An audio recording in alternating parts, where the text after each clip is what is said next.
குருவாழ குருவே துணை. இப்பதினை பார்த்து கொண்டிருக்கும் மகர ராசி சகோதர சகோதரிகள் அனைவருக்கும் கண்ணமனம் சேட்டு சோதரின் பணிவான வணக்கம். மகர ராசி நண்பர்களே, இந்த உங்களுக்கு பதவி உயர்வு ப்ரமோஷன் கிடைக்க வேண்டுமா? என்ன செய்யலாம் என்பதை கடைசியில் சொல்கிறேன், வாருங்கள். முதலில் ஆடி மாத பலன் என்னென்ன உங்களுக்கு கிடைக்கப் போகிறது, என்ன செய்யலாம், என்ன செய்யக்கூடாது, என்னென்ன பலாபலன் கிடைக்கப் போகிறது, வாழ்நாள் புறம் மாதம் வருஷம் வருஷம் ரொம்ப கஷ்டப்பட்டுட்டு இருக்கிறோமே, இந்த மாதமாவது ஒரு நல்லது நடக்காதா அப்படின்னு சொல்லி ஏங்கிட்டு இருக்கிறீங்க. உங்களுக்கு கிரகங்கள் என்னென்ன பலன் சொல்ல போகிறார்கள், வாரங்கள் விரிவாக பார்ப்போம். மகர ராசி நண்பர்களே, உங்கள் ராசிக்கு 2இல் உங்கள் ராசிநாதன் சனி பகவான் 3ஆம் இடத்தில் இருக்கிறார். நீங்கள் இதுவரை எடுத்த காரியங்கள் அனைத்தும் தடைகள் என தள்ளி போட்டுனே போகுதா? இந்த மாதமும் கொஞ்சம் நேரமாக தான் நடக்கும், உடனே நடக்காது. அதனால் அவசரப்பட வேண்டாம். எந்த ஒரு காரியத்தையும் நிதானமாக செய்தாலும் லேட்டாக வந்தாலும் லேட்டஸ்ட்டாக வந்தேன்னு சொல்கிற மாதிரி உங்களுக்கு நிதானமாக நடந்தாலும் சிறப்பாக நடக்கும். அது சிறப்பாக நடக்கும். அதனால் வருத்தப்பட வேண்டாம். உங்கள் ராசிக்கு 2இல் ராகு பகவான் குரு பார்வையில் அமர்ந்திருப்பது குடும்பத்தில் ஏகப்பட்ட பிரச்சனைன்றீங்களா? கணவன் மனைவிக்குள்ள சண்டை, அப்பா அம்மாவில் சண்டை, நாத்தனா சண்டை, வீட்டில் பசங்களோட சண்டை, இப்படி குடும்பத்தில் ஒரே குழப்பம், ஒரு நிம்மதி இல்லை, சரியான தூக்கம் இல்லை, உள்ளே ஓடிட்டுருக்கேன். குரு பார்வையால் பார்த்தீங்களா, அதெல்லாம் உங்களுக்கு ஒரு நிவர்த்தி ஆகும். 2இல் இருக்கும் ராகு பகவான் உங்களுக்கு மிகப்பெரிய அளவில் ஒரு பொருளாதாரத்தை குடும்பத்துக்கு தருவார்.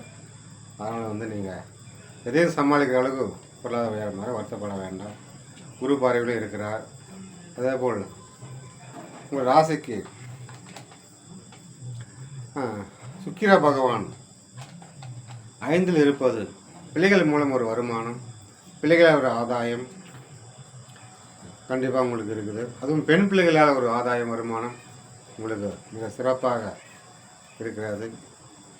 அதே போல் புத்திர பாக்கியம் ரொம்ப நாள் தள்ளிட்டாலும் குழந்தைகளுக்கும் ஒரு நல்ல செய்தி இந்த மாதத்தில் கிடைக்கும்.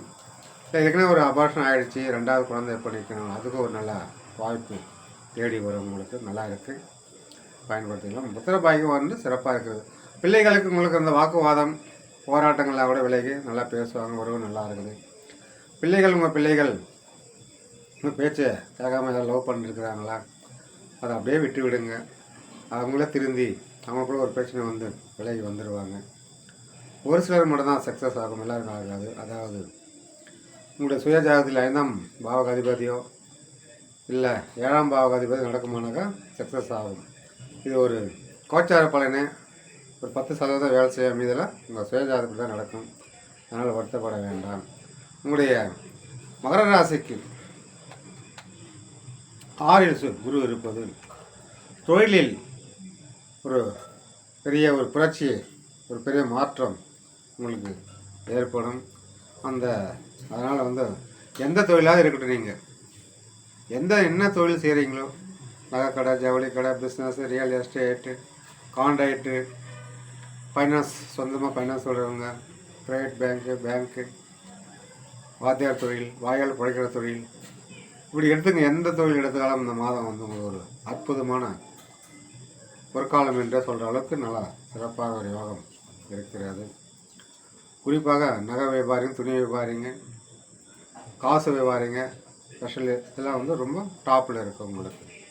அதனால் உங்களுடைய 7இல் உங்கள் ராசியில் புதன் சூரியன் இருக்கிறார்கள். நீங்கள் ஏதாவது ஒன்று செய்ய போக மனைவி ஒன்று செய்வாங்க. உங்களுக்குள்ள ஒரு தேவையில்ல வாக்குவாதங்கள் வரும்.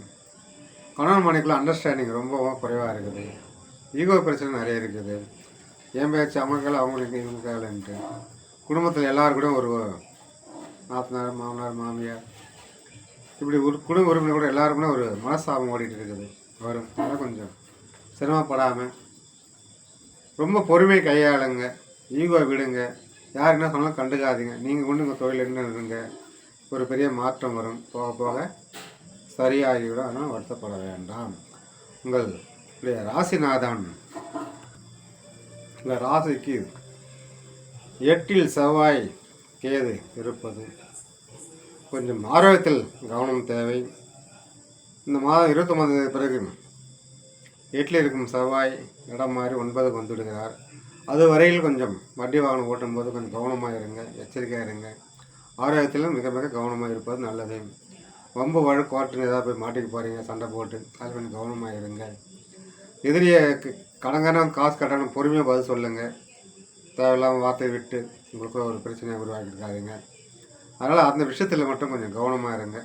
கடன் தொல்லை, எதிரி தொல்லை, ஆரோக்கியம், இது 3 விஷயத்தில் மட்டும் கொஞ்சம் கவனம், அக்கறை, எச்சரிக்கை இருப்பது உங்களுக்கு ரொம்ப ரொம்ப சிறப்பு. அதுக்கு பிறகு செவ்வாய் வந்து 9ல் வந்து விடுகிறார். 1ஆம் பார்த்திங்கன்னா உங்களுக்கு ஒரு பெரிய ஏற்றமே, தைரியமான தைரியம், சாதாரண தைரியம், அசல்ட்டு தைரியம், துணிச்சல், ஆரோக்கியம் மேம்படும். எந்த செயலும் நீங்கள் எடுத்து செய்கிற அளவுக்கு உங்களுக்கு ஒரு மன தைரியம் வந்துவிடும். அதனால் வந்து 1ஆம் பிறகு உங்களுக்கு ஒரு பெரிய மாற்றம் வரும். ஆகவே மகர ராசி அன்பர்கள் எல்லாம் ஆல்ரெடி சண்டை முடிச்சிட்டீங்க. எல்லா கஷ்டம், வம்பு வழக்கு, கோர்ட்டு கேஸு, அவமானங்கள், பெண்களால் அவமானம், என்னென்ன பண்ணணுமோ எல்லாம் இழந்த சொத்தெல்லாம் சம்பாதிச்செல்லாம் இழந்து எல்லாமே அடைஞ்சிட்டீங்க. இனிமேல் வந்து இந்த ஆடி மாதத்துலேருந்து உங்களுக்கு ஒரு பொற்காலம் என்றே சொல்லலாம். எல்லா இடத்துலையும் ஒரு படி முன்னேற்றம், வாழ்க்கையில் படிப்படியாக உயர்ந்து நீங்கள் எங்கேயோ ஒரு உச்சக்கட்டத்துக்கு போக போகிறீங்க. மகர ராசி அன்பர்கள் திருமணம் ஆகாமல் இருந்தால் ஆண் பிள்ளைகள், பெண் பிள்ளைகள் யாராக இருந்தாலும் கண்டிப்பாக உங்களுக்கு திருமணம் நடக்கும். பெண் பிள்ளைகளுக்கு பர்டிகுலராக நீங்கள் எதிர்பார்த்த மாதிரி அரசு வேலை மாப்பிள்ளை, ஒன்றிய அரசு மாப்பிள்ளை, பேங்க் வேலை மாப்பிள்ளை, வாத்தியார் வேலை மாப்பிள்ளை வர வாய்ப்பு இருக்கிறது. யூனிஃபார்ம் போட அரசு வேலை மாப்பிள்ளை கண்டிப்பாக தேடி வருவாங்க, பயன்படுத்திக்கங்க. அதே மாதிரி ஆண் பிள்ளைகளும் வேலையை ஒரு பொண்ணு, சொந்தக்கார பொண்ணோ இல்லை நீங்கள் லவ் பண்ணுற பொண்ணோ கிடைக்கும். இந்த மாதம் ஒரு நல்ல செய்தி கிடைக்கும், பயன்படுத்தி அதை நீங்கள் அதுலேருந்து ஒரு வெற்றியை காணலாம். வெளிநாடு யோகமும் நல்லா இருக்குது. வெளிநாடு அதாவது ஒரு வெளிநாட்டிலேருந்து எதிர்பார்த்த ஒரு நல்ல செய்தி, ஒரு உதவி உங்களை தேடி கண்டிப்பாக வரும். நீங்கள் எந்த அளவுக்கு எதுவுமே இந்த பொறுமை நிதானமாக தான் கையாளுவீங்க. அதுவே உங்களுக்கு பெரிய வெற்றி. அவசரப்பட்டு எதுவும் நீங்கள் செய்திட மாட்டீங்க. அந்த மாதிரி செய்யும்போது தான் உங்களுக்கு மிக வெற்றி உங்களை தேடி வருது. தெய்வ அனுகூலம் இருக்குது. தெய்வம் உங்களை நீங்கள் என்ன நடக்க போது முன்கூட்டி எச்சரிக்கை பண்ணணும். உங்களுக்கு அப்படியே தெய்வமே வந்து அறிகுறி, நல்லது நடந்தாலும் சரி கெட்டது நடந்தாலும் சரி உங்களுக்கு முன்னாடி எச்சரிக்கை காட்டி கொடுக்கும். அதுலேருந்தே நீங்கள் உஷாராயிடலாம். ராகு காலத்து துர்கை வழிபாடு ரொம்ப சிறப்பாக இருக்குது. இல்லை ஐயப்பன் வழிபாடு ரொம்ப ரொம்ப உங்களுக்கு சிறப்பாக டாப்பாக இருக்குது.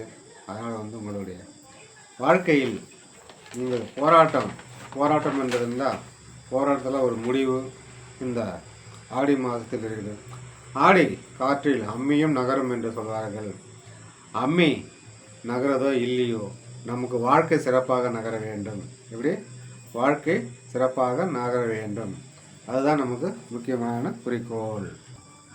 உங்களுக்கு முதலே சொன்ன மாதிரி பதவி உயர்வு எதிர்பார்த்து இருக்கிறவங்களுக்கு அதுக்கு நீங்கள் என்ன செய்ய வேண்டும் என்றால், உங்கள் நம்ம குலதெய்வத்துக்கு ஒரு முறை சென்று குடும்பத்தோடு வழிபட்டு அன்னதானம் செய்துவிட்டு வாருங்கள். நீங்கள் எதிர்பார்த்த பதவி உயர்வு எவ்வளோ சீக்கிரம் கிடைக்குமோ அவ்வளோ சீக்கிரம் உங்களுக்கு கைமேல் பலனாக கிடைக்கும். பதவி உயர்வு, சம்பள உயர்வு கிடைக்கும். ஆகவே இதை பயன்படுத்தி நீங்கள் ஒரு நல்ல ஒரு பயனை அடைய வேண்டும் என கேட்டுக்கொள்கிறேன். வாழ்க வளமுடன். நன்றி, வணக்கம்.